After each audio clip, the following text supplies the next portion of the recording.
Bien, entonces vamos a hablar con respecto a las puntualizar algunas cosas con respecto a cardiopatías congénitas, el manejo, como digo, básicamente de la especialidad, pero siempre sí se tiene que tener algunos criterios para derivar también. Muy bien, dentro de las generalidades es en un 1% de recién nacidos, es decir, de 100 que nacen, uno va a nacer con una malformación, su origen es multifactorial y solo un 5 a 10% tienen alteraciones genéticas, ¿no? Muy bien, algo más que se tiene que saber es que generalmente hay síndromes o patologías que el lactante puede tener ya desde el inicio, que se ve desde el punto de vista fenotípico, y yo tendría que sospechar o adelantarme para pedirle un ecocardiograma para ver si no tiene alguna malformación. El ejemplo más típico, el Down. Si yo tengo un paciente con síndrome de Down fenotípicamente, entonces tendría que pedirle dentro parte del estudio, así no le escuche yo algún soplo, eso, un ecocardiograma porque va a estar asociado. Y dentro de las malformaciones congénitas, el canal, una patología que se llama canal auriculoventricular, es la más frecuente. Por ejemplo, el síndrome de Turner, yo tendría que hacerle un ecocardiograma porque está asociado, por ejemplo, a coartación de aorta, en la rubiola congénita y así. Y en la madre diabética, por ejemplo, entonces un recién nacido de una madre que tiene antecedente de diabetes, también tendría que hacerle un ecocardiograma porque puede presentar la famosa miocardiopatía hipertrófica sectal asimétrica, como eso ya es tema creo que vimos anteriormente. Entonces, esta diapositiva nos sirve para tener esas consideraciones. Hablando ya de, aquí también, por ejemplo, agregar en un paciente, no lo olviden, de una madre alcohólica también requiere un ecocardiograma porque está asociado a malformaciones. Entonces, el alcoholismo en la madre está asociado a malformaciones en el lactante. Muy bien, entonces, esta diapositiva nos ayuda a ver las frecuencias de las cardiopatías congénitas. En general, la más frecuente de las cardiopatías congénitas es el CIB, un 25 a 30%, le sigue el CIA, el ductus o PCA, persistencia de conducto arterioso, coartación de aorta, muy bien. Pero ¿qué pasa? Que generalmente a ustedes, si en algún momento van a dar algún examen, les van a decir cuál es la cardiopatía más frecuente. Nunca me voy a olvidar porque una vez me vino y no la contesté para cuando di mi examen de internado en el Revaliate. Felizmente que sí logré plaza, si no me hubiera roto la cabeza. Me vino justo la cardiopatía más frecuente en el infante, en el niño, pues sí era el CIB, ¿no? Entonces, pero ¿qué pasa? Eso, ¿por qué esa acotación?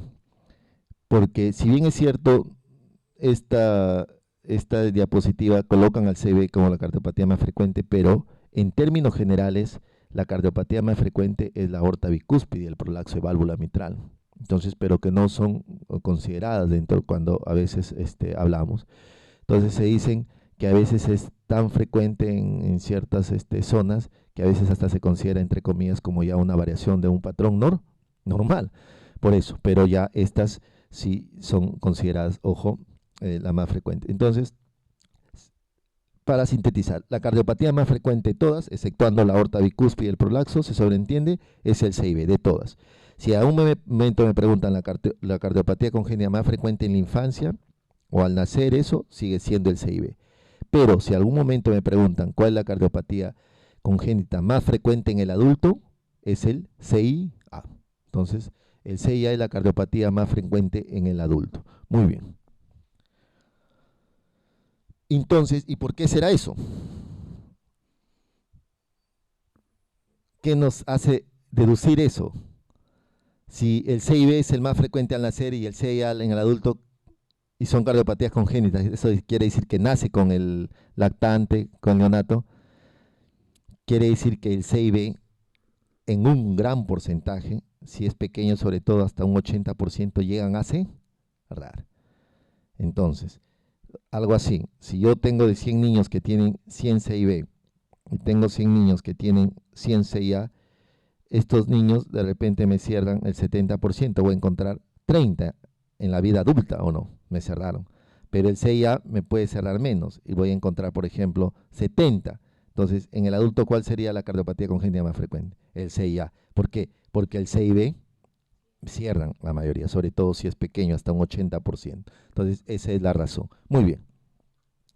Entonces, ya dentro, hablando de frecuencias, pero ya clasificándolas, hay dos grandes grupos de cardiopatías congénitas, las acianóticas y las cianóticas, como su propio nombre lo dice, producen cianosis.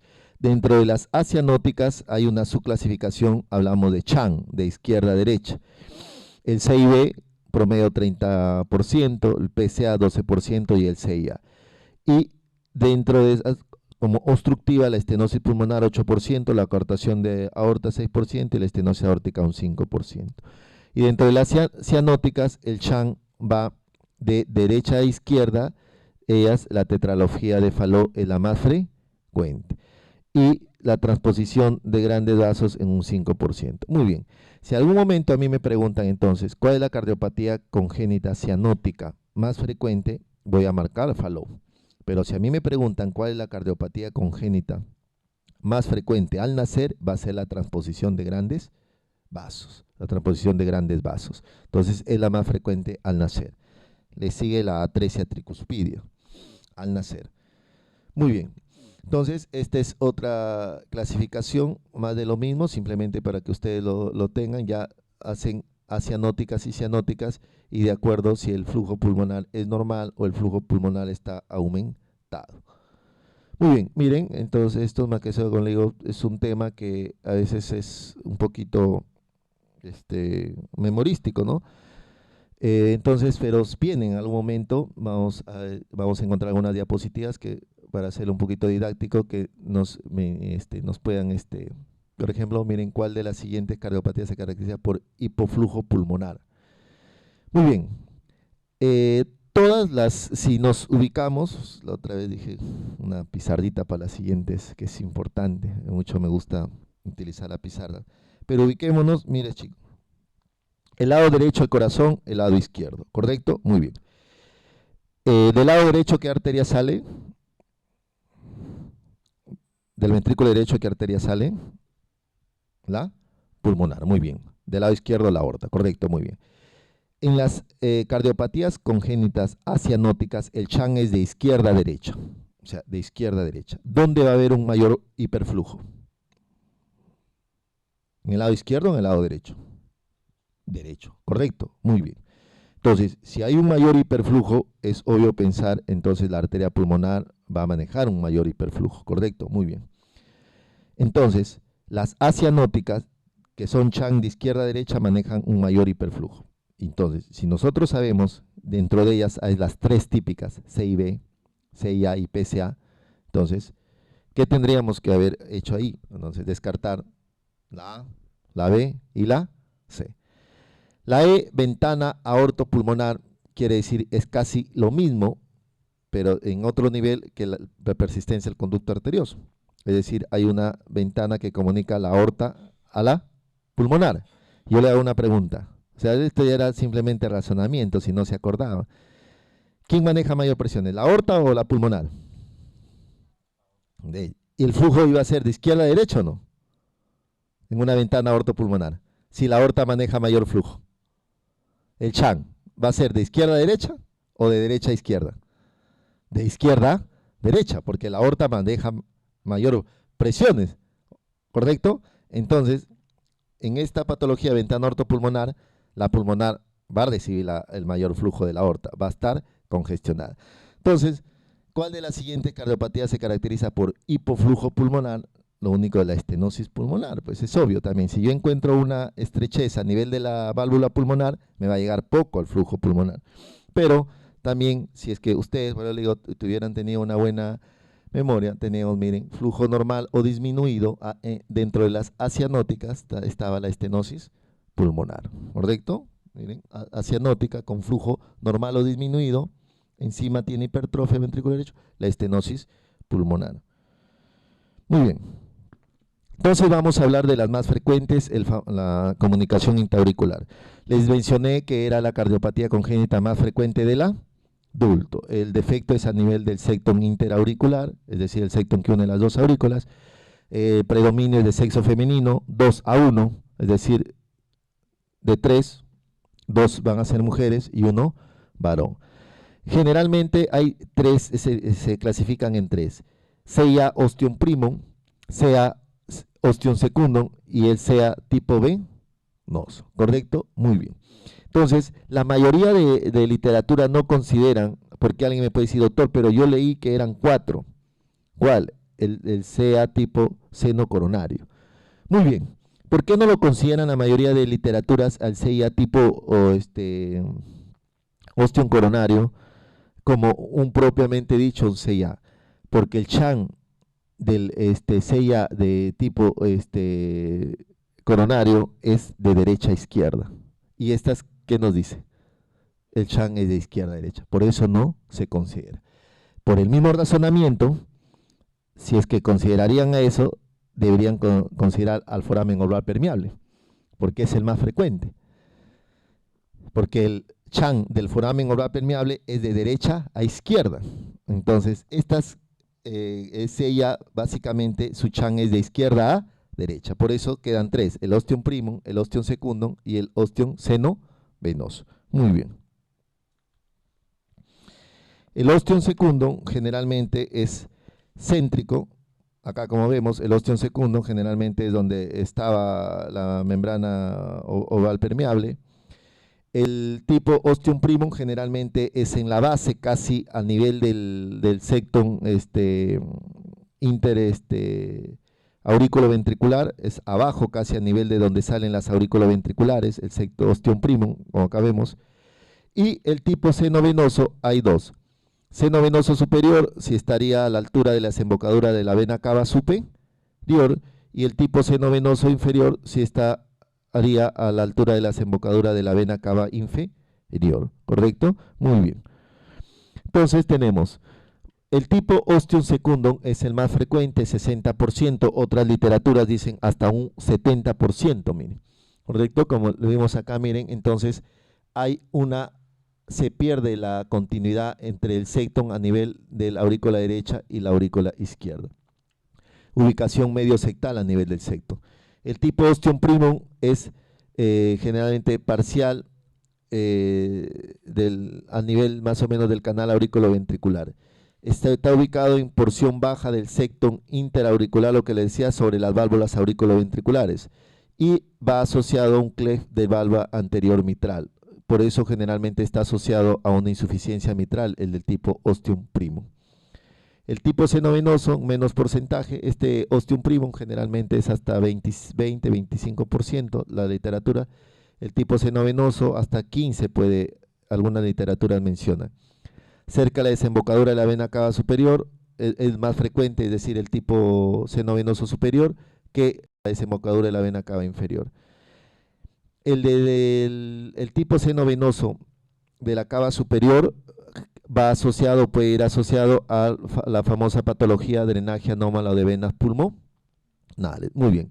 ¿Por qué en la radiografía he colocado muñeco de nieve? Porque si en un momento, chicos, a ustedes le preguntan en un examen paciente cianótico que en la radiografía tiene una imagen en forma de bota, ¿qué marcarían? Es muy clásica esa, Falov, en forma de bota, tetralogía de Falov. Si le marcarían en forma de huevo, o sea, paciente cianótico con radiografía en forma de huevo. Ese es clásico de la transposición de grandes vasos. Y si me dicen a un momento, lactante cianótico con la radiografía imagen de muñeco de nieve, entonces está asociado a drenaje anómalo de venas pulmonares, ¿correcto? Entonces eso es muy importante. A veces esos pequeños datos me ayudarían a resolver alguna pregunta en algún momento. Entonces, el tipo seno coronario, como les decía, miren, es un defecto en pared venosa que comunica con la aurícula izquierda, pero no es considerado en interrogantes un SEIA, una comunicación interauricular propiamente dicha, porque su Chan es de derecha a izquierda, ¿correcto? Muy bien. Y dentro de si el SEIA está asociado a este dosis mitral, eso recibe el nombre de un síndrome de Lutten-Bacher. En el hospital, en el regional, hemos tenido un paciente con CIA y estenosis mitral, es decir, con un síndrome de Lutten-Bacher. Muy bien, dentro de la fisiopatología, si es fácil deducirla, si todo me está sobrecargando el lado, la sangre va a pasar de la aurícula izquierda a la aurícula derecha, ¿de ahí a dónde va a pasar? ¿Al ventrículo derecho o no? ¿Y de ahí a la arteria pulmonar o no? Ubíquense. Por todo lo que vamos a tratar de deducir va a ser, ubíquense las dos aurículas arriba y los dos ventrículos, ¿correcto? El lado izquierdo, el lado derecho. Entonces, ¿de dónde vendría la sangre? ¿De la aurícula izquierda a la aurícula derecha o no? De ahí de la aurícula derecha va a pasar al ventrículo derecho, del ventrículo derecho a la arteria pulmonar, muy bien, al pulmón y regresa a través de las venas pulmonares. Muy bien, chicos.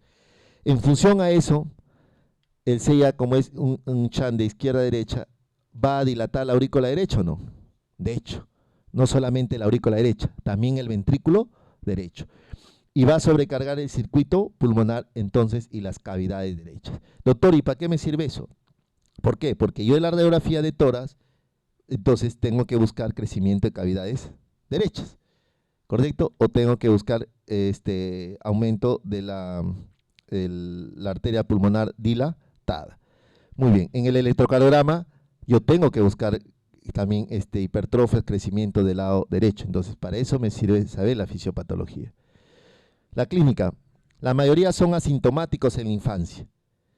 Si hay un hiperflujo pulmonar, eso que es característico de todas las cardiopatías asianóticas, el niño, el lactante, tiene infecciones respiratorias. Entonces, ustedes en algún momento, chicos, si es que le llega a un lactante que muchas infecciones a repetición, entonces pueden pedirle un ecocardiograma, porque generalmente pueda que tenga un CIA, pueda que tenga un CIB o también un PCA, ¿no? Y sobre todo si por ahí le pueden escuchar un soplito que como que lo escuchan o no lo escuchan, entonces es mejor a ese niño derivarlo, ¿correcto? Porque estos niños generalmente hacen infecciones respiratorias. Muy bien.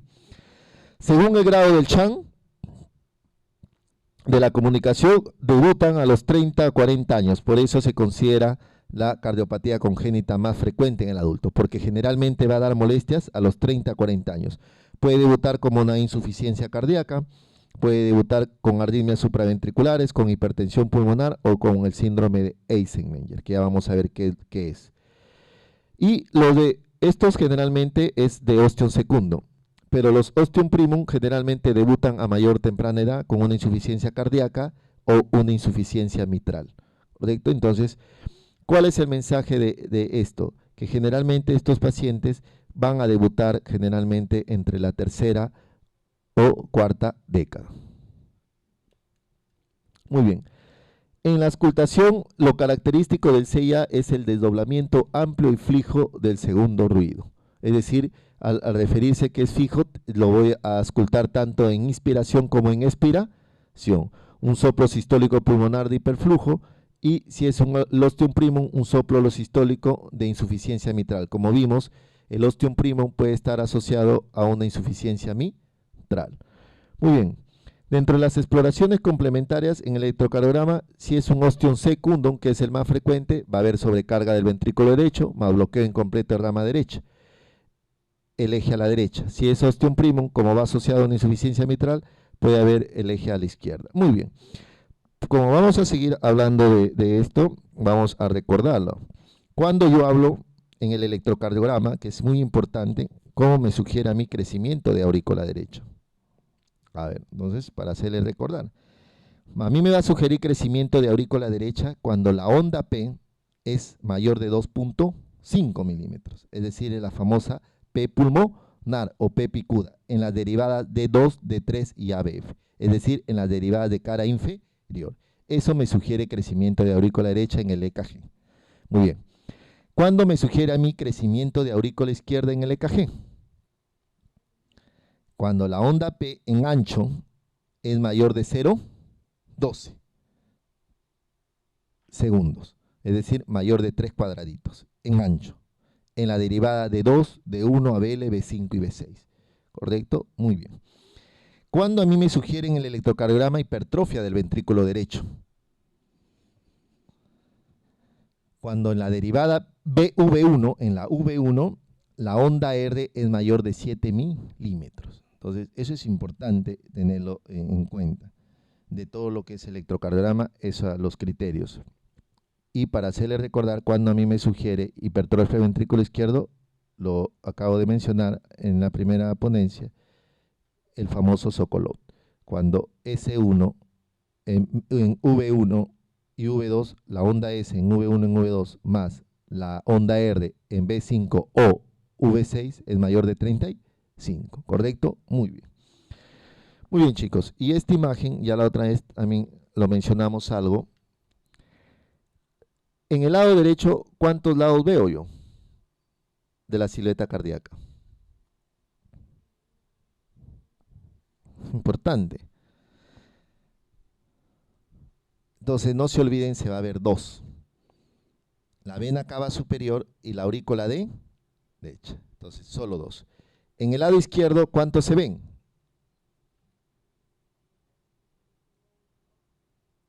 En el lado derecho, ¿cuántos se van a ver? Tres. El callado aórtico, el tronco de la pulmonar y el ventrículo izquierdo. Correcto, eso es importante. ¿Por qué? Aquí, pregunta, ¿cómo me sugiere crecimiento de aurícula derecha? Ah, fácil, doctor. Si esto es de vena cava superior y este es aurícula derecha, esto lo encontraré más distendido. ¿Correcto? Está bien, muy bien. Aquí, ¿cómo me sugiere crecimiento de aurícula izquierda en la radiografía?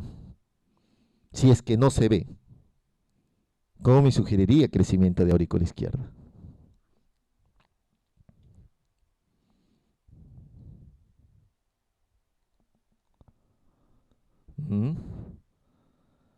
Hay tres criterios, chicos. Entonces no lo olviden porque eso es importante. Uno, aquí en el contorno de la aurícula derecha, en este contorno de la aurícula derecha se ve un doble contorno.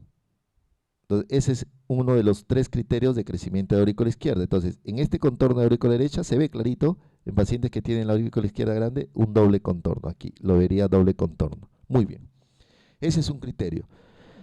El otro criterio es a nivel, miren, tronco callado aórtico, este es tronco de la pulmonar.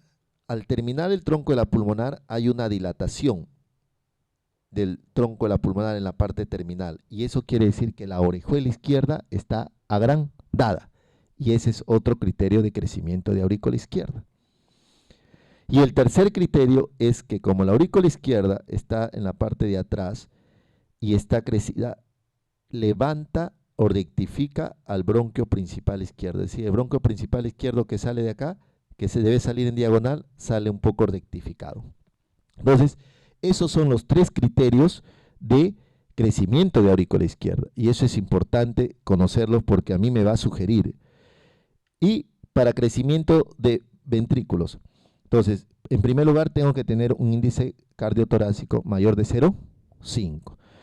Me va a sugerir crecimiento ventrículo izquierdo cuando esto me va hacia la punta, es decir, casi me ocupa todo el hemidiafragma, hacia la punta. Y me va a sugerir crecimiento ventrículo derecho cuando al contrario, esta silueta cardíaca se levanta en forma de bota, es decir, hacia arriba. Esto se separa del hemidiafragma, más bien esto es hacia arriba, así, en forma de bota. Ahí me sugiere crecimiento de ventrículo derecho. Entonces es muy importante tener esto, porque entonces, si yo tengo un paciente, entonces esto yo tengo que ir a buscar en lo que hemos hablado. Entonces, los ostium secundos sobrecarga el ventrículo derecho, más bloqueo incompleta rama derecha, el eje a derecha. Ostium primum, bloqueo aurículos ventriculares o eje a la izquierda. En la radiografía de tórax, signos de plétora pulmonar con hiperflujo, dilatación de cavidades derechas y arteria pulmonar. Entonces, mira, en la radiografía yo ya voy a saber cuándo yo voy a ir a buscar cuando están crecidas esas cavidades.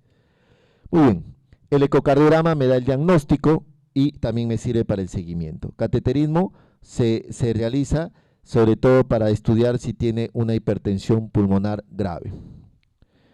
El pronóstico y tratamiento. Un CIA ostium secundo, si es pequeño, generalmente puede cerrar durante menos del primer año. Como les dije, pocos, pero algunos cierran. Pero si no es menor de 7 milímetros, entonces se tiene que corregir. ¿Cuándo cirugía? Cuando el flujo pulmonar con respecto al flujo sistémico es mayor de 2. ¿Cuál es lo normal? Que el flujo pulmonar con respecto al flujo sistólico casi sean 1, ¿correcto? Porque el flujo que va por el lado derecho debe ser el mismo que va por el lado izquierdo, regresa al izquierdo. Entonces, cuando el flujo pulmonar del lado derecho es mayor que el flujo sistémico, quiere decir que el lado derecho se está sobrecargando. Eso indica cirugía. Hay sobrecarga de ventrículo derecho y hay una hipertensión pulmonar reversible. Solo en estas condiciones yo tendría que operar al paciente. La edad generalmente, una edad entre los 3 a 6 años se debe realizar. Muy bien.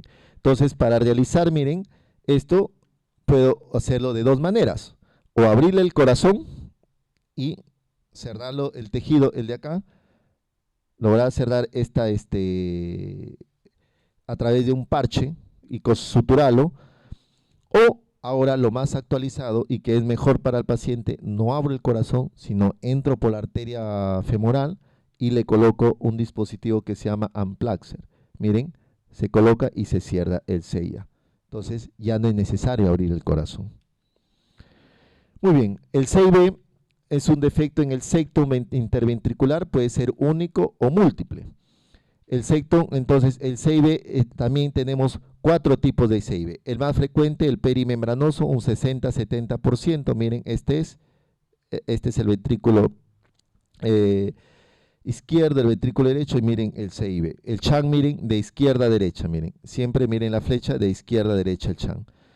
El trabeculoso, muscular o apical, en menor porcentaje, hasta un 20%. El CIB de entrada o el CIB infundibular, que va asociado generalmente a insuficiencia aórtica. Entonces, pero el más frecuente es el perimembranoso, que en un momento les pueden preguntar.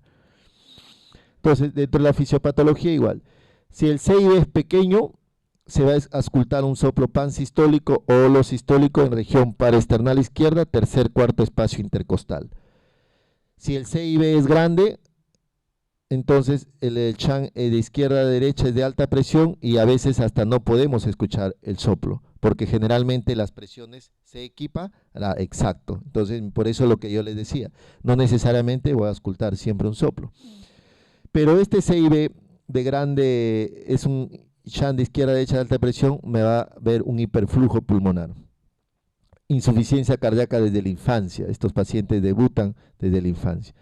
Dentro de las exploraciones complementarias voy a encontrar una hipertrofia de ambos ventrículos y de aurícula izquierda. ¿Por qué creen que la aurícula izquierda se agrandaría? Porque el CIA, la sobrecarga venía a la aurícula derecha y al ventrículo derecho. Agrandaba esas dos cavidades y de ahí se iba a la pulmonar y muy bien. El CIB está abajo. Todo ese remanso de sangre, chicos, va al ventrículo derecho que lo agranda, va a la pulmonar, pero ¿a dónde regresa? A la aurícula izquierda. Por eso es que encuentro cavidades izquierdas dilatadas, ¿correcto? Hipertrofia biventricular y aurícula izquierda agrandada. En la radiografía de tórax, cardiomegalia y plétora pulmonar, congestión pulmonar. Ecocardiograma me da el diagnóstico, tanto la amplitud y el número de CIB que pueda tener el paciente. Cateterismo se realiza para ver si el paciente tiene una hipertensión pulmonar severa. Miren, cateterismo en el CIB para ver hipertensión pulmonar severa. En el CIA, cateterismo para ver hipertensión pulmonar severa o grave. Miren una constante, ya vamos a ver por qué. Porque ahorita justamente tenemos una paciente con PSA en el regional que tiene hipertensión pulmonar severa y probablemente ya no se opere. Hemos mandado a Lima pacientes así y nos los han regresado, tratamiento médico. Ya les voy a decir por qué. Entonces, miren, el cateterismo es para pacientes que tienen hipertensión pulmonar severa. Pronóstico y tratamiento. Los CIB musculares pequeños cierran al año con las indicaciones de cirugía cuando el flujo pulmonar es mayor en 1.5 al sistémico, ya el paciente tiene ICC o hay crecimiento de cavidades. Ahí se debe cerrar.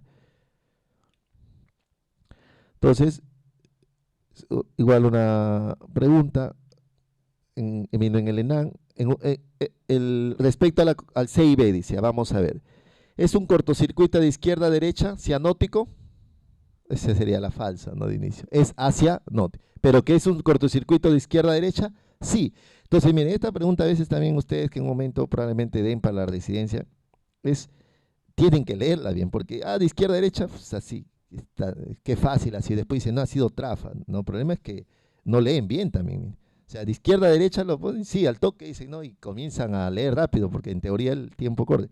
¿Ocupa el 30% de la cardiopatía congénita? Sí, hemos dicho que es la más frecuente. ¿Es una cardiopatía congénita cianótica? Correcto. ¿Es un cortocircuito de izquierda a derecha? Correcto. ¿Y asociada a otras entidades puede llevar a la insuficiencia cardíaca? Exactamente. Puede producir insuficiencia cardíaca. Muy bien, el famoso ductus arterioso persistente, asociado a infección materna por rubiola. Muy bien. ¿Cuáles son los factores más importantes para que el paciente pueda tener el ductus arterioso? Para empezar, ¿de qué arco aórtico? Le voy a hacer recordar ¿de qué arco aórtico es el conducto arterioso? El ductus arterioso. Del sexto arco aórtico. Sexto arco aórtico nace el conducto arterioso. No lo olviden que en un momento ha sido pregunta. Correcto, muy bien. Este conducto arterioso, miren, en la vida fetal debe ser normal. Gracias a él estamos vivos. Pero, ¿qué dice? Normalmente a las 15-18 horas se produce una vasoconstricción de ese conducto. Correcto. Entonces, estos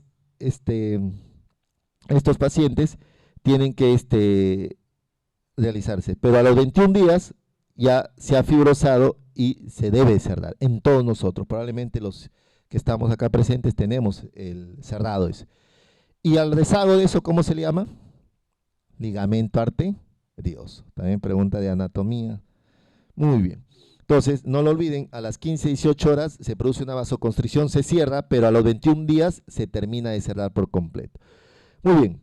Y otro que tienen que tener en cuenta que va asociado o factores de riesgo es la prematuridad y pacientes que han estado sometidos a una hipoxemia.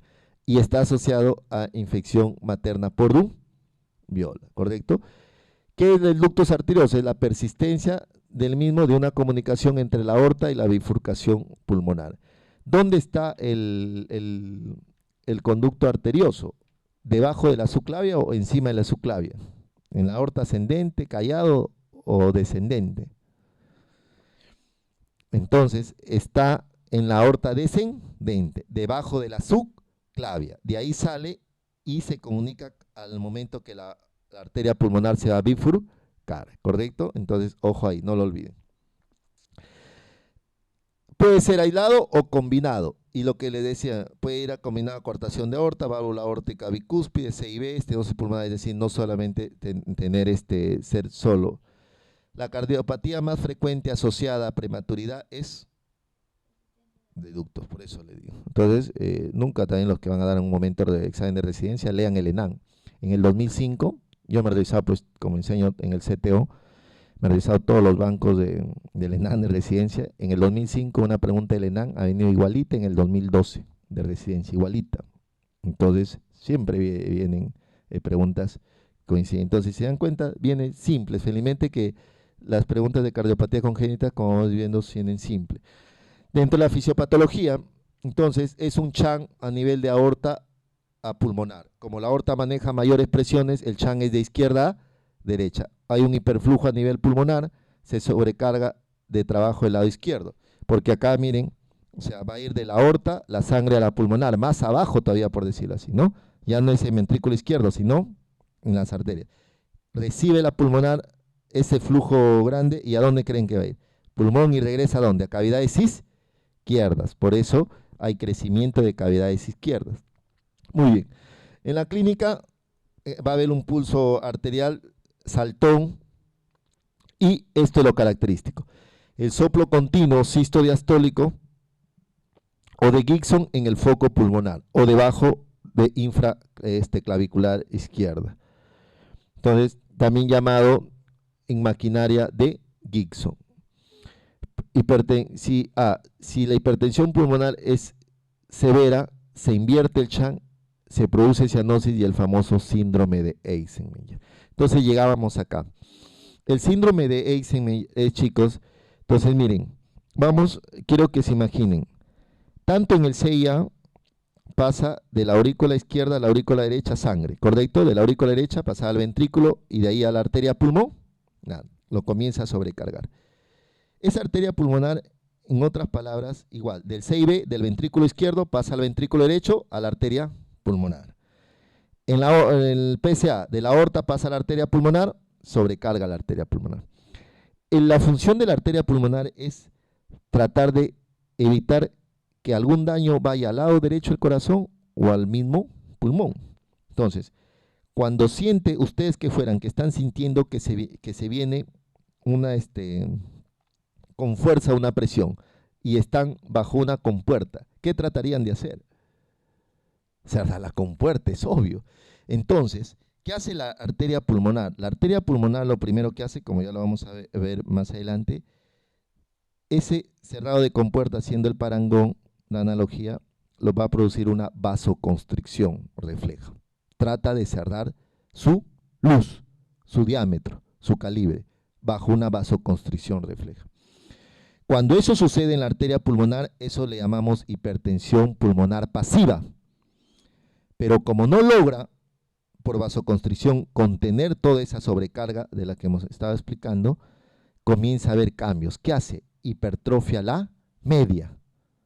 De ahí proliferan las enzimas en la íntima. Entonces se comienza a ver cambios ya estructurales. Cuando sucede eso, ya se habla de una hipertensión pulmonar activa. Si eso es severo, entonces yo les hago una pregunta. Si esa hipertensión pulmonar es severa, ese aumento de presión va a hacer que en un momento el shunt que venía de izquierda a derecha se invierta y sea de derecha a izquierda. Cuando se ha invertido el shunt de derecha a izquierda y aparece la cianosis, entonces estamos hablando del famoso síndrome de Eisenmenger. Entonces, cuando aparece ya el síndrome de Eisenmenger, casi todas las cirugías, las cardiopatías congénitas acianóticas son inoperables, porque el riesgo de que el paciente se muera post cirugía es alto. Entonces, esta paciente tiene 80 de presión sistólica pulmonar, mayor de 70 es severa. Tiene un PSA, la paciente que tenemos hospitalizada, 28 años, que ha venido de la sierra. Entonces, es inoperable. Nosotros ya hemos mandado pacientes con PSA, señora, a Lima y la han regresado. Simplemente tratamiento médico, hasta que ya, pues, ¿no? Un momento ya.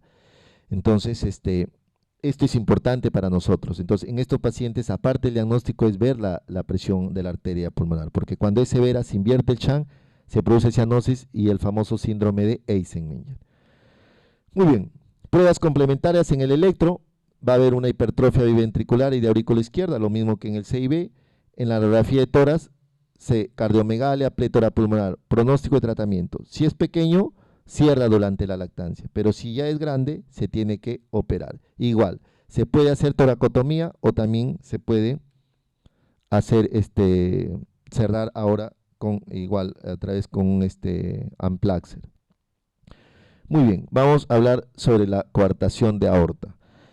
La coartación de aorta quiere decir que se estrecha la luz de la aorta generalmente debajo de la subclavia. Hay un estrechamiento de la luz de la aórtica, entonces dificulta el flujo hacia la parte inferior del organismo.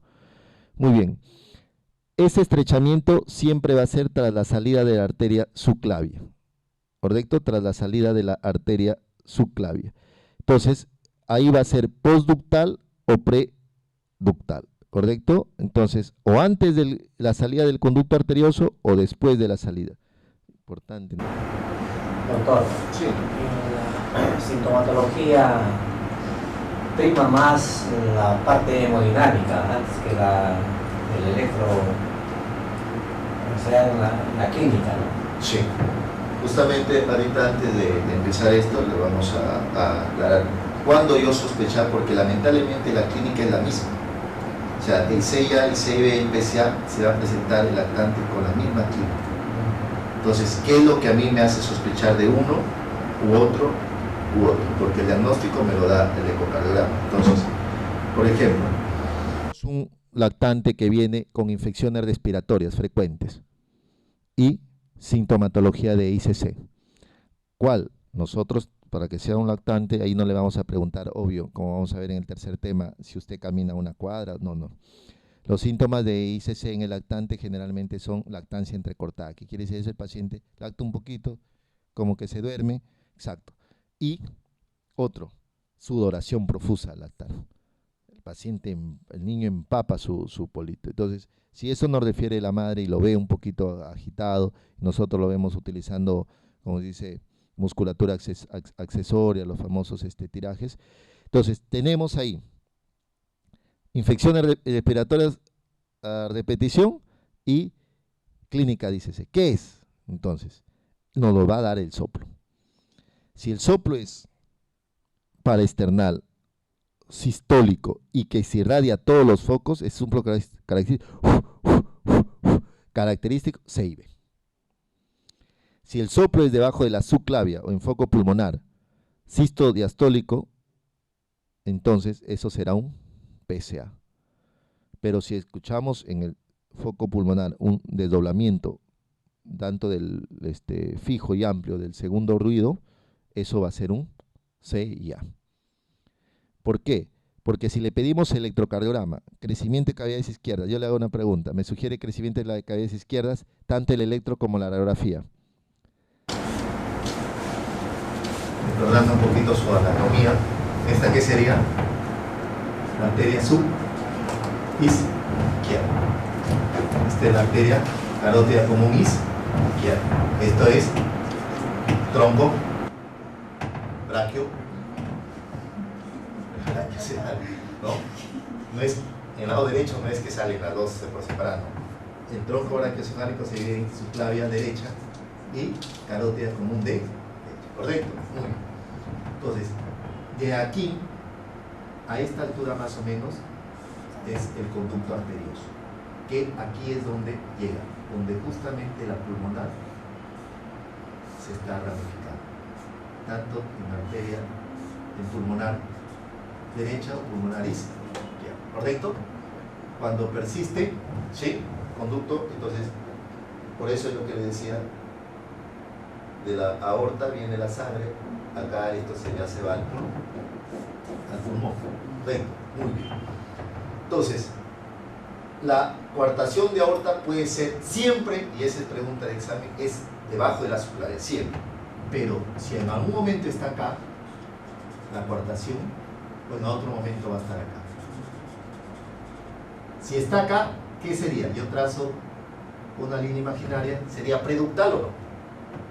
Eso es lo que le llamamos. O sea, siempre la coartación es debajo de la arteria subclavia, como dice ahí. ¿Correcto? Tras la salida de la arteria subclavia. Si es antes de la salida del conducto arterioso, es preductal. Si es después, ¿correcto? Entonces, más o menos para que lo entiendan. Muy bien. Entonces, si estamos frente ahora, esto al pasar la sangre encuentra un estrechamiento. Los soplos generalmente se generan cuando la sangre encuentra ante una turbulencia. Va a encontrar esa turbulencia. Entonces, yo les hago una pregunta.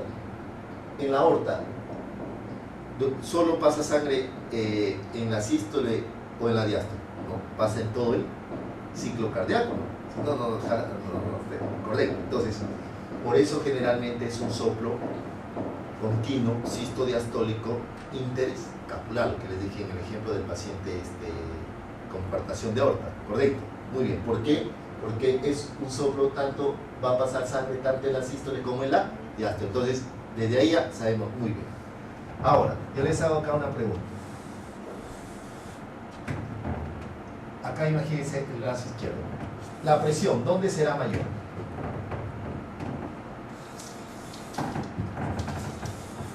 ¿Dónde será mayor la presión?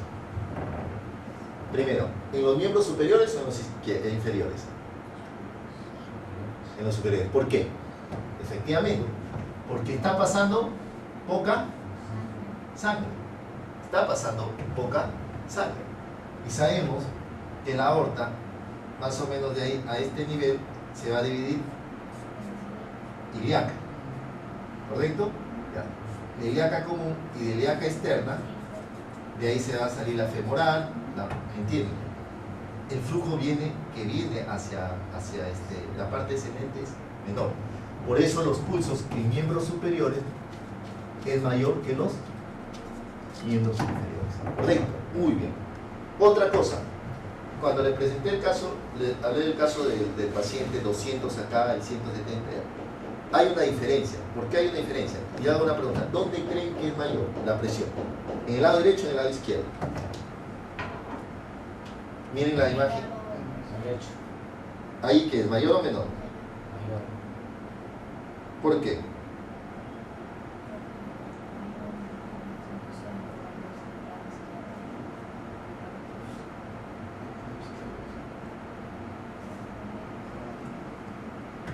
¿Dónde es mayor? Ah, no, normalmente yo les digo algo que, aunque no crean, normalmente, personalmente, siempre le pregunto a los alumnos: ¿y dónde se toma la presión? Derecho, izquierdo, comienza a discutir. No, la respuesta es en los dos. Entonces, y lo que yo veo personalmente, porque yo tomo a todos mis pacientes en los dos brazos, mayor veo la presión en el lado derecho.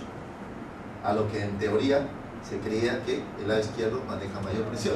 O sea, esa diferencia de máximo 10 sistólica, máximo 5, yo veo, lo corroboro, en el derecho, en la práctica, maneja mayor presión. Muy bien, pero yendo al caso, lo que decían es cierto. El miembro superior derecho va a manejar mayor presiones que el miembro superior izquierdo. ¿Por qué? El lado derecho está indemne. En cambio, miren, en el lado izquierdo, ¿qué pasa si esta coartación, este problema, que se protruye la membrana interna, coge un poquito a la salida de la subclavia? Sabemos que la subclavia viene de la axilar, la braquial, va a haber una disminución del flujo, por lo tanto una disminución de la presión. Por eso esa diferencia de más de 10, ¿correcto? Por eso la diferencia también de pulsos, ¿ya? ¿Correcto? Muy bien, listo. Entonces, ¿qué más va a suceder? Por eso ahorita lo vamos a ver, para de ahí cuando ya veamos, ya eso es más nuevo. Entonces, ¿qué creen que hace el organismo para tratar de suplir? Acá hay un órgano importante, que es el riñón y la glándula suprarrenal, que tú le quitas perfusión y exacto. ¿Qué creen que hace el organismo? Por eso yo le digo a los algunas veces fastidiando, digo, cuando estudié medicina recién creí en Dios, porque el organismo es tan sabio de verdad cuando uno lo estudia la fisiopatología. O sea, acá está fallando, ya están saliendo los que compensan. ¿Qué creen que hacen?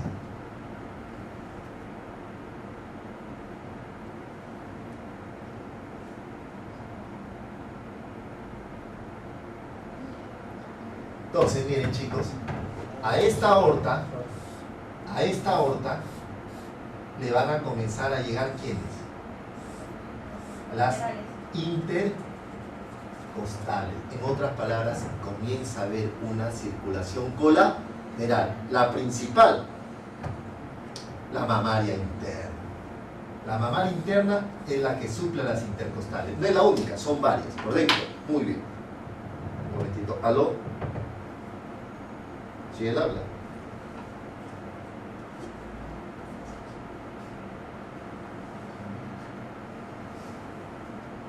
¿En el consultorio?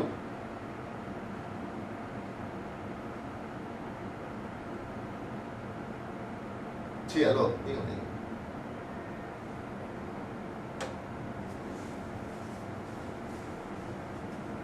Ya, a las 6 que vaya a Tomo Norte en el segundo piso, porque ahorita estoy dando clases. A las 6 el lunes. En Tomo Norte, en el segundo piso. Ya está la educación. Muy bien, chicos, entonces miren, se generan colaterales. La principal es la torácica interna o mamaria interna, pero no es la única, varias. Las tiroideas, todo comienzan a darle sangre a las intercostales, y las intercostales es la que van a llegar sangre a la aorta DC. ¿Correcto? Muy bien. Las intercostales, ¿por dónde pasan? En la pardilla costal. Debajo del borde interno. Y es ahí ese famoso, si un momento, ustedes habrán leído, como vamos a ver ahorita, el famoso signo de Rosner. ¿Cómo se dice? Anormalidades de los bordes inferiores de las costillas. Pero esas anormalidades es Porque estas intercostales no están acostumbradas a manejar bastante. ¿Qué hacen? Se dilatan y se vuelven tortuosas. Y como están debajo de los bordes de las costillas, la imagen que vemos nosotros es como si la costilla se estuviera erosionada. Ese es un signo radiológico. El otro, el signo del 3, porque acá, miren, la radiografía, al ser la bifurcación, ¿nos forma un 3 o no? Ese es el famoso también signo del 3. Por eso le decía, es importante, porque acá, así es casi difícil, Leo. Es importante siempre la pizarra ayuda un poquito más. Por dentro, entonces, miren, entonces, explicado eso, vamos a ver que es más fácil. Estrechamiento de la luz aórtica, sí, tras la salida de la arteria subclavia, correcto. Preductal, generalmente en niños se ve esto, postductal en la edad adulta. ¿Eso dificulta el flujo hacia el organismo inferior? Sí, donde los pulsos y la presión es mayor en brazos y menor en piernas, correcto, ya lo sabemos. Más frecuente en varones, por eso el ejemplo del paciente hipertenso es en varón que lo utilizo, correcto. En mujeres, pero que tienen síndrome de Turner, correcto, muy bien. Entonces, seguimos. Puede estar aislada o asociada a otras malformaciones. El 50% de pacientes con coartación de aorta va asociada a una válvula aórtica bicúspide, pero puede estar asociado a un PCA, a un CIB, a enfermedad, al síndrome de Turner, a cualquier otra. Acá lo que tienen que saber es que el 50% está asociado a la válvula aórtica bicúspide. Como sabemos por la anatomía, la aorta tiene 3 válvulas, correcto, muy bien. Clínica, si es preductal, como en la vida infante precoz, es grave, pero si es postductal, es más tardía, a los 30 años. Pregunta de examen que ha venido, decía, en un paciente con coartación de aorta, ¿cuál de los siguientes signos usted o le sirve para poderla identificar? La respuesta es la hipertensión. Uno la va a identificar cuando le toma la presión al paciente en los 2 brazos y ve esa diferencia mayor de 10, porque la otra es, o sea, en un joven, ¿tú crees que haya pasado mucho tiempo para que produzca aterosclerosis como si la tuve en una paciente? Mira la clínica. ¿Por qué? ¿Qué dice acá? La sobrevida, el pronóstico. No está, lo vamos a ver en la última diapositiva. El pronóstico de estos pacientes dura más o menos 35 años. Me llega la otra vez a Tomonorte descartar coartación de aorta, una paciente que iba a cumplir casi 80, de un pseudocardiólogo, o sea, no era cardiólogo, internista. Entonces tú dices la clínica, eso es importante, ¿no? 80 años, una coartación de aorta viva.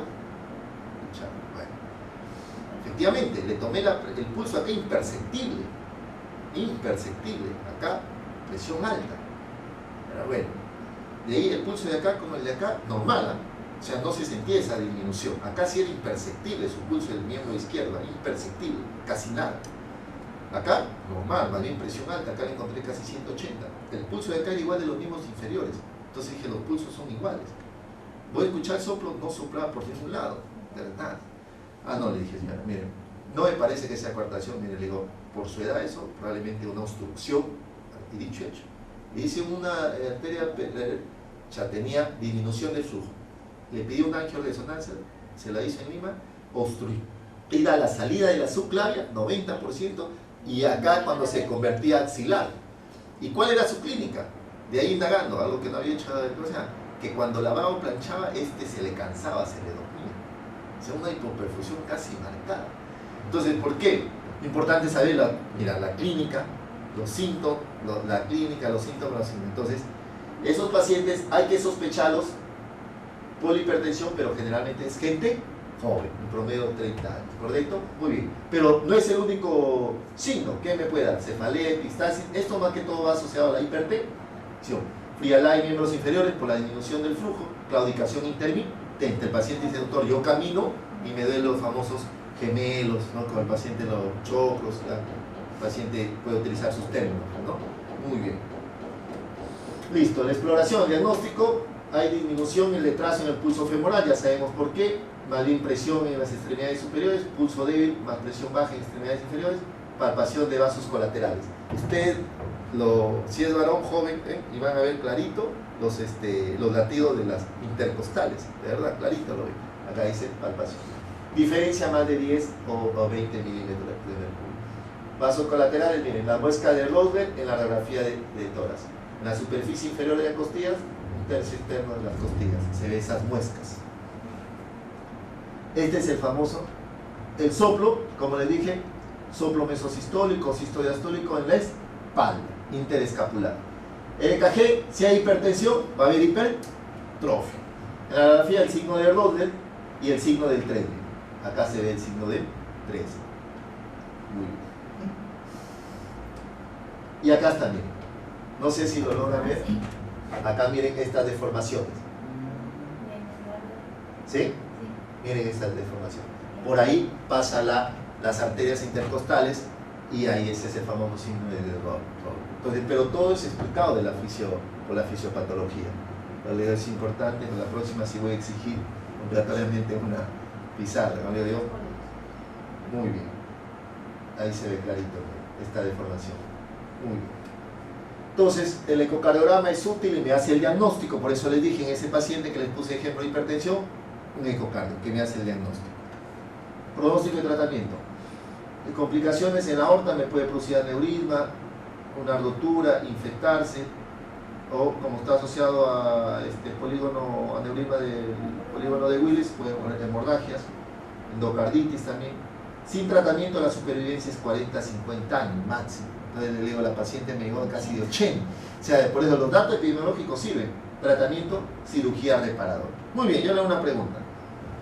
Esto, hay dos tratamientos. Uno es cortar acá, es decir, término terminal y unirlos, ¿correcto? Y otro es ingresar por acá, abrir y colocarle un stent. O sea, no abrir. En niños, ¿cuál creen que sea de elección? Y en adultos, ¿cuál creen que sea de elección? Entonces, uno es quirúrgico. Abrir acá y suturar. O sea, puede ser muerto el perro, muerto la rabia. Se fue la obstrucción. Ese es uno, quirúrgico. El otro es ingresar por acá. Se ingresa por acá con un globo, se abre esto y se coloca un stent, como es un alambrecito, para que no vuelva así. En niños, ¿cuál creen que es de elección? Y en adultos, ¿cuál creen que es de elección? ¿Por qué?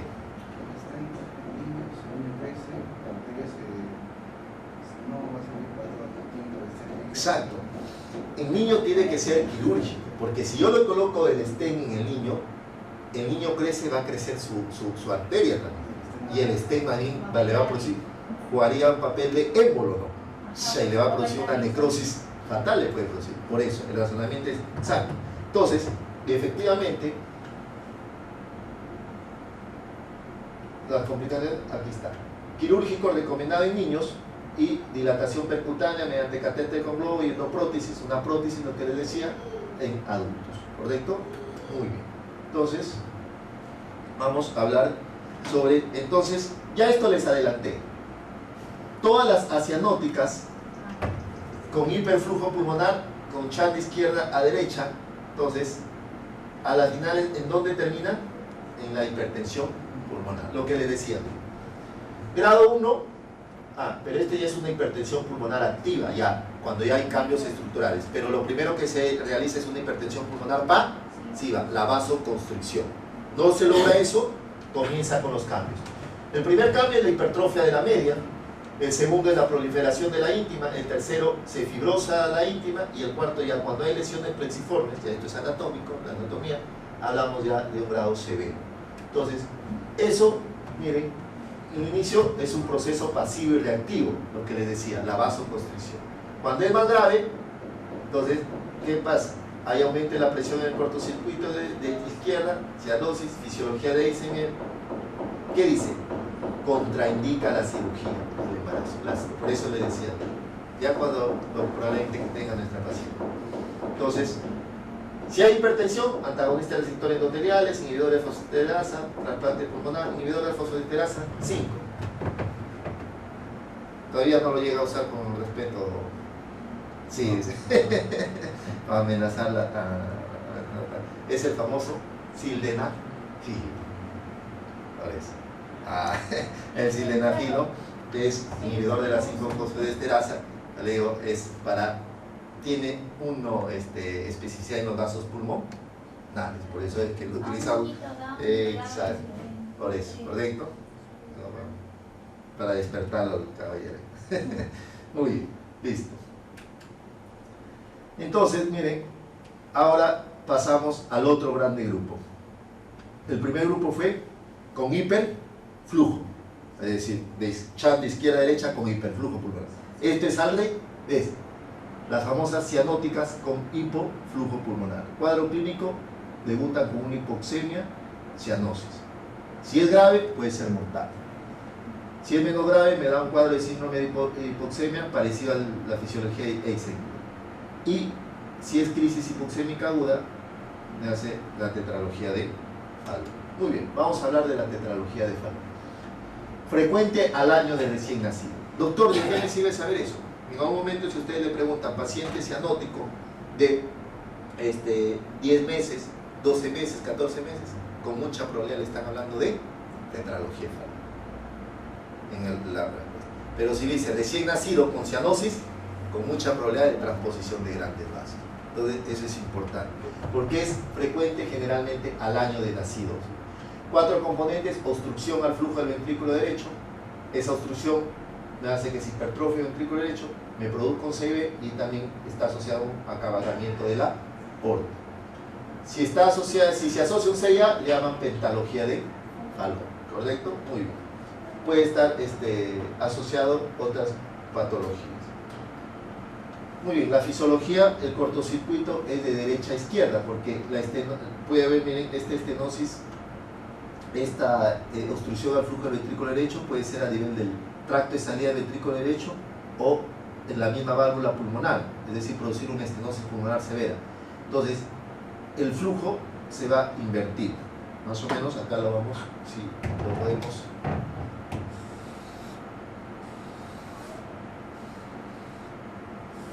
Esto va a suceder.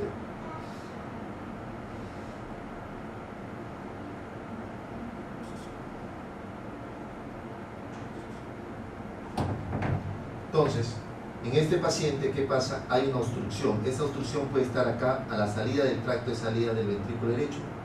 Puede que esta válvula esté obstruida, esta es la pulmonar, esté obstruida, una estenosis pulmonar no abra bien. Este ventrículo derecho está hipertrofiado y tiene su CIB. ¿Ustedes creen que acá la presión en la arteria pulmonar está bien elevada? ¿Ustedes creen que el shunt sería de izquierda a derecha? No. Como esta presión está bien elevada, o sea, hay una estrechez en la estenosis o en la salida, el shunt se va a invertir.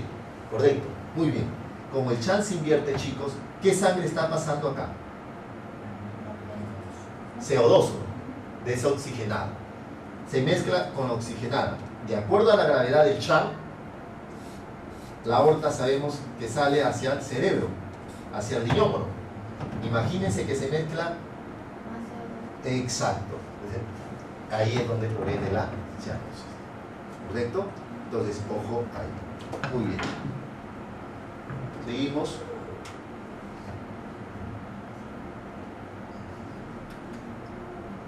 Entonces, fisiología, dentro de la fisiopatología, lo que hemos explicado: cortocircuito de derecha a izquierda a través del CIB por la estenosis pulmonar o infundibular.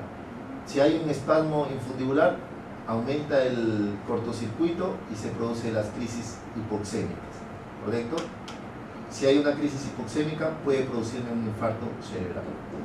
Si hay una crisis hipoxémica, hay aumento de hipoxemia, acidosis, el paciente puede tener síncope, convulsiones, ACV, muerte. Entonces, cuidado con las tetralogías de Fallot. Si la hipoxia es crónica, hace lo que haría ¿Dónde se vería esto? Que un paciente que no tenga Fallot, no tenga un problema corazón. ¿Dónde se ve una hipoxemia crónica? Exacto, en las alturas. Por eso es que a veces nosotros acá, nos vienen pacientes con hematocrito mayor de 60, una hemoglobina mayor de 20, con una policía. Esa hipoxemia crónica, muy bien. ¿Qué más nos viene? Exacto. En las alturas. Sabe que a más altura disminuye la concentración de oxígeno. Eso simula si es crónico. Si es agudo, es decir, Todo esto lo que está acá, y ustedes lo van a tener porque esto se los pasa, entonces son las famosas crisis hipoxémica en el paciente con FALO. Es agudo, me puede llevar hasta la muerte, pero si es crónico ya no. Hay policitemia, la sangre se vuelve viscosa, eso más bien puede producir trombosis o diastasis hemorrágica, la clínica. Entonces, si es leve esta estenosis del infundíbulo de la válvula pulmonar, hay cianosis al ejercicio. Pero si es grave, hay cianosis hasta en reposo. Muy bien, en el EKG, crecimiento de cavidades derechas, bloqueo de paredes derechas, la radiografía, la famosa silueta cardíaca forma de bota, lo que le decía, del ventrículo derecho. Diagnóstico, el ecocardiograma. Tratamiento para crisis hipoxémica, oxígeno, vasoconstrictores, morfina, bicarbonato, beta bloqueadores, de todo usar. Paciente, porque la vida, lo que pueden usar, de hecho oxígeno, vasoconstrictores, morfina, bicarbonato, beta bloqueadores. Cirugía, una edad buena para operarlo generalmente es entre los 3 y 6 meses. Muy bien, miren, esto es hacia arriba lo que les decía. En cambio, si es cuando es de ventrículo izquierdo, sería hasta acá, hacia abajo. Muy bien, esto es hay dos tipos de cirugía, la cirugía paliativa y la cirugía ya correctora. ¿Qué creen que se haría en la cirugía correctora? Que usted fuera cirujana, ¿qué cree que haría? O sea, ¿qué sabe lo que tiene el paciente? ¿Qué cree que haría, o sea, en una cirugía correctora? Usted es una gran cirujana cardiovascular. ¿Qué cree que haría? ¿Teniendo musía? No, o sea, no, este es para la FALO. O sea, en FALO hay dos tipos de cirugía, la paliativa y la cirugía correctora, o sea, donde ya al paciente le solucionamos su problema, en teoría. Con esto, ¿qué crees que harías tú de cirujano? Así, sea así. Sí. Ya, resecarlo. Muy bien. Si hay estenosis pulmonar, tratar de abrir eso. ¿Y qué más? ¿Cerrar quién? El CI. Eso implicaría la cirugía correctora. Porque exacto, ya vas a abrir el corazón. Y la cirugía paliativa ¿han escuchado esta película? ¿Han visto la película? Black Towson, de un negrito que barría, que disecaba todo, ¿no? Ya, por eso lleva el nombre. Y le salvó la vida a las finales, ¿no? Entonces, miren, ¿qué creen que hace de mí? ¿Qué nos dicen? Esta es. A ver, ¿esta qué es? Exacto, derecha. ¿Hacia dónde va? Hacia la. Ya, por eso. ¿Qué está pasando acá? ¿Para qué?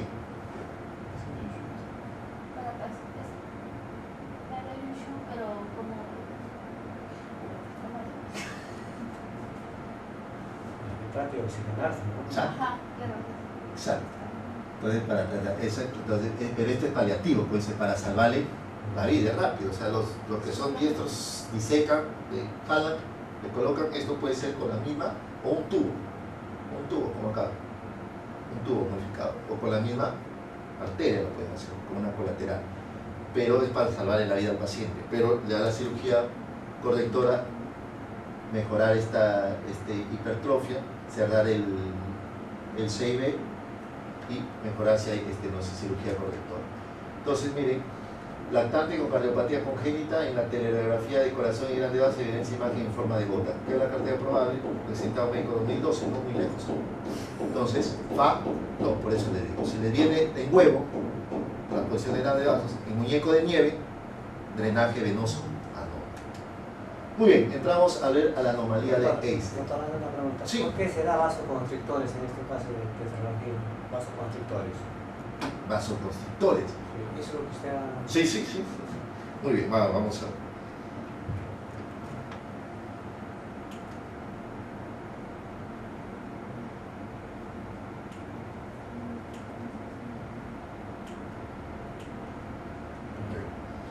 Oxígeno, ya hay nada. Le damos vasoconstrictores, pero estos vasoconstrictores son vasoconstrictores periféricos. En otras palabras, sabemos que hay órganos que corregir, que guardar. El cerebro, la redistribución, lo mismo que va a pasar cuando vamos a hablar de la ICC. Entonces son vasoconstrictores periféricos. En otras palabras, no necesitamos mucho perfusión o oxígeno a nivel periférico, lo guardamos. Los betabloqueadores, acá el propanolol, por ejemplo, se da básicamente porque disminuir es un inotrópico negativo, disminuir la contractibilidad del ventrículo derecho, porque el ventrículo derecho, exacto, para disminuir su demanda de oxígeno. Entonces, eso más o menos fisiopatológicamente es lo que vendrían así. Muy bien. Vamos a hablar de la anomalía de este. Muy bien.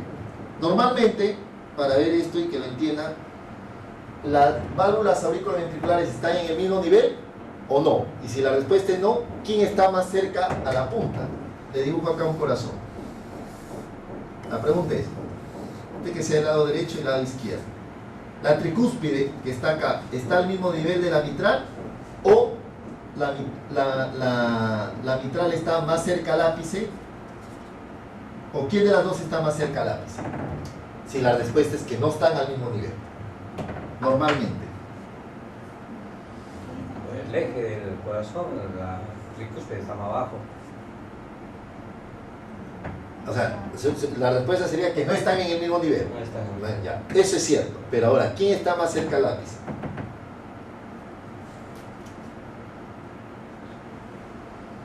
De acuerdo al eje del corazón.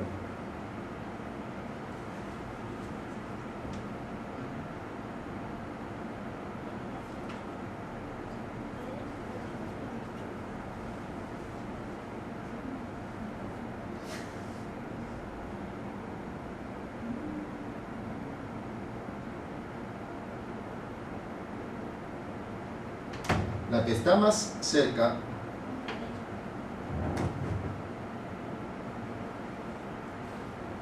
al ápice de la válvula difusa. ¿Por qué? Bueno, no lo sé, pero la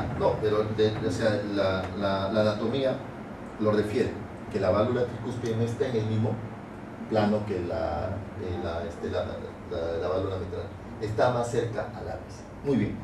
Entonces, cuando esta válvula tricúspide se acerca más al ápice, ya sea esta valva sectal o la valva anterior, ya sea ahí hablamos de anomalía de este. Ahí hablamos de anomalía de este. Entonces, cuando la valva, ya sea la sectal o igual tiene tres valvas la tricúspide, está más cerca al ápice, entonces ahí vamos a hablar. ¿Cuánto? Lo ideal es 0,8, mayor de 0,8 centímetros por metro cuadrado, es decir, por superficie. Correcto. Esa es la respuesta correcta si en algún momento. Pero algunos autores que no utilizan esto dicen cuando es mayor de 20 milímetros, del plano se aleja mayor de 20 milímetros, y esto si lo podemos medir por ecocardiografía, estaríamos hablando de una anomalía de esta. Muy bien. ¿Qué pasaría si aquí mismo esto está acá? ¿Qué está pasando con la aurícula? ¿Y qué está pasando con el ventrículo? Este es lo que se llama auriculización del ventrículo derecho. O sea, la aurícula es como si ganara más espacio y hay solo un ventrículo derecho pequeñito funcional. Entonces, eso en resumen es la anomalía de este. Y vamos a ver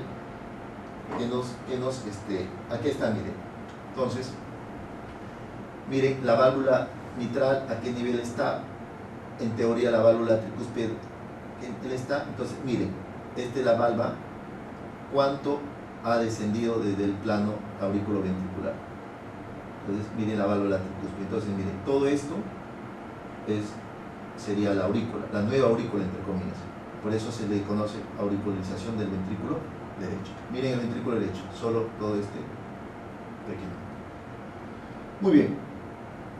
Entonces, el velo sectal de la válvula tricúspide, que es lo más frecuente que se produce, o sea, de las dos valvas, o posterior, se desplaza hacia el ventrículo derecho, atrial y sangre.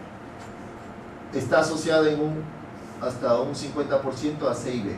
Supervivencia en promedio 30 años. Clínica. Es cianótica también, está dentro de la cianosis, me produce una cianosis progresiva. Síntomas de insuficiencia tricuspidia, porque de hecho este desplazamiento de las valvas me va a producir una insuficiencia. Disfunción del ventrículo derecho, taquicardias paroxísticas. En el EKG es algo característico. Va a haber bloqueo de rama derecha, bloqueo de primer grado y taquicardia paroxística supraventricular. Wolff-Parkinson-White. Si en algún momento ustedes le preguntan cuál es la cardiopatía congénita más frecuente que me da Wolff-Parkinson-White, la respuesta es anomalía de Einstein. Entonces la anomalía de Einstein es la cardiopatía congénita que más frecuentemente me da el Wolff-Parkinson-White. ¿Correcto? Muy bien. En la radiografía, cardiomegalia a la expensa de la aurícula derecha. Quirúrgico, sustituir la válvula o reparar la válvula, es decir, cambiar la válvula o reparar la válvula. Esto ya es más Muy bien, entonces hablamos ahora de las cianóticas completas, la famosa transposición de grandes vasos. Muy bien, un paciente tiene un recién nacido cianótico y ustedes sospechan por frecuencia que es una transposición de grandes vasos. Tienen todo, o sea, están en una clínica. ¿Qué es lo primero que tendrían que hacer? Para el otro papel, ¿le damos cuenta?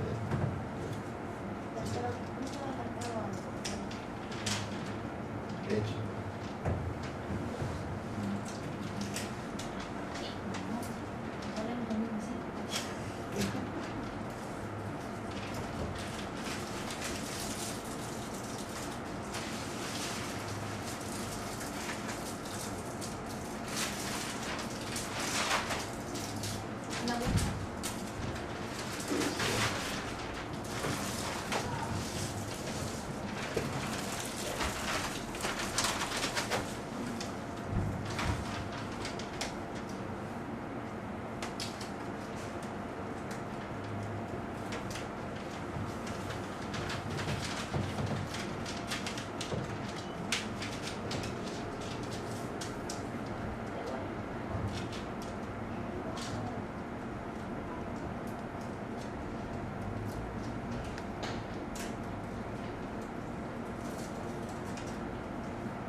A ver.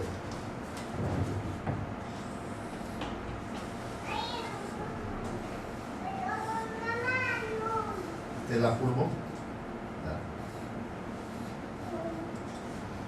Este es la aorta, el lado derecho y el lado izquierdo, en teoría, ¿no? Esto va al pulmo, ¿no? Y esto va pues cerebro,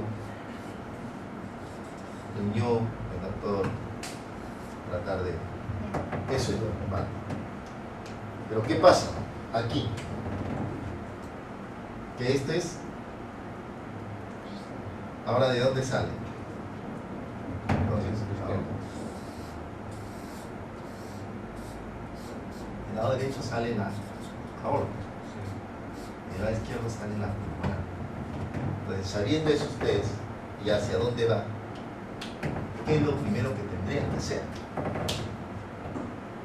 O sea, una cianosis marcada por nacer. Sí. Ya, pero algo más que le saldría a la herida al paciente.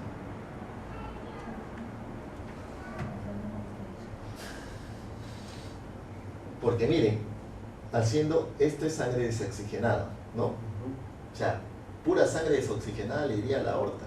O sea, ya son dos circuitos paralelos. Y pulmonar recibiría, o sea, el pulmón recibiría sangre oxigenada. ¿Qué se tendría que hacer?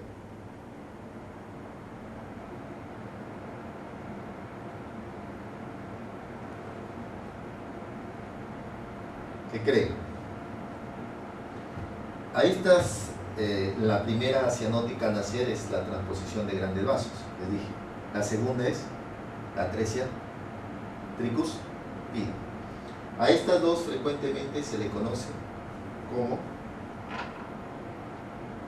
ductus dependientes. O sea, si estas no se mantiene el ductus abierto, el paciente se muere. ¿Por qué? Porque la única opción, inmediatamente al nacer, que todavía sabemos que se está cerrando, o pueden, exacto, que entre las 15 y 18 horas se produce vasoconstricción, y a los 21 días ya hace fibrosis y se cierra, y es el único que puede hacer algún intercambio de sangre, es el conducto arterioso. ¿Y esto con qué se mantiene? Con las prostaglandinas. La prostaglandina me va a producir vasodilatación, me evita que me produzca vasoconstricción que me produce. Entonces, por eso se le dice ducto dependiente. A ver, una pregunta de examen: paciente con cianosis al nacer marcada, ¿qué es la primera actitud que usted haría? Está oxígeno, ¿no? Pero lo más importante es que le puede salvar la vida al paciente. Ahí. Porque son ductos dependientes.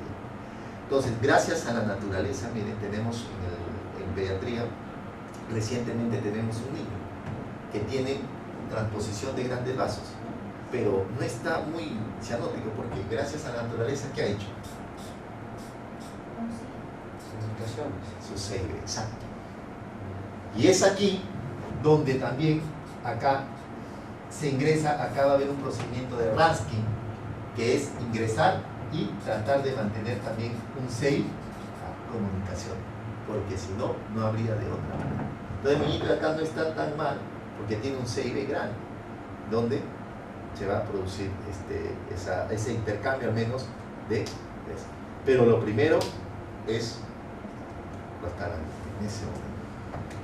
Por eso les decía, si ustedes estuvieran en las mejores condiciones, porque eso es difícil. Muy bien.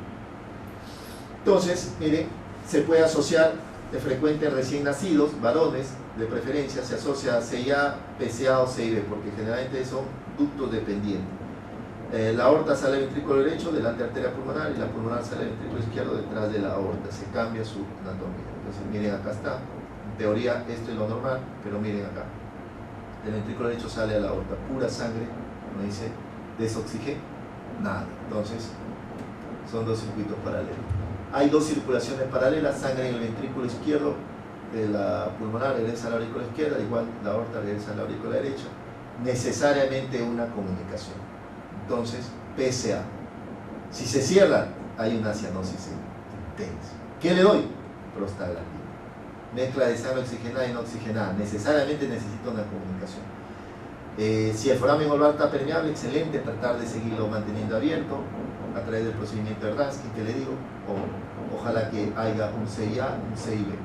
Pero lo primero que nosotros en un primer momento podemos es mantenerlos. Acá no hay Trujillo. De repente lo pueda tener en un momento, lo puede adquirir la San Pablo. Muy bien, pruebas complementarias en el EKG, sobrecarga el ventrículo derecho, porque el ventrículo derecho no está acostumbrado pues, a manejar mayores presiones.